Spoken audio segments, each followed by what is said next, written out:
Washington was buried in the old Washington family vault at Mount Vernon, situated on a grassy slope overspread with willow, juniper, cypress, and chestnut trees.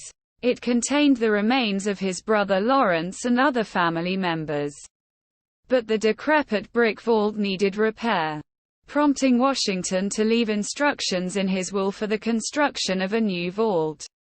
Washington's estate at the time of his death was worth an estimated $780,000 in 1799, equivalent to $12.71 million in 2021. Washington's peak net worth was $587 million, including his 300 slaves.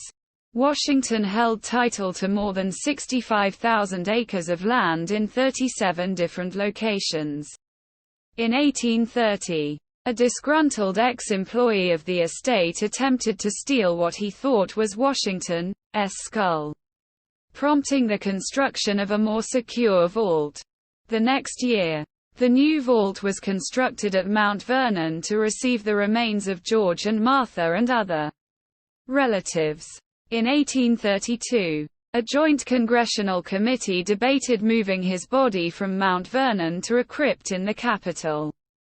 The crypt had been built by architect Charles Bulfinch in the 1820s during the reconstruction of the burned-out Capitol, after the burning of Washington by the British during the War of 1812.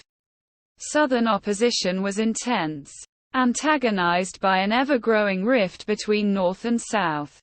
Many were concerned that Washington's remains could end up on a shore foreign to his native soil if the country became divided, and Washington's remains stayed in Mount Vernon. On October 7, 1837, Washington's remains were placed, still in the original lead coffin, within a marble sarcophagus designed by William Strickland and constructed by John Struthers. Earlier that year, the sarcophagus was sealed and encased with planks, and an outer vault was constructed around it. The outer vault has the sarcophagi of both George and Martha Washington. The inner vault has the remains of other Washington family members and relatives.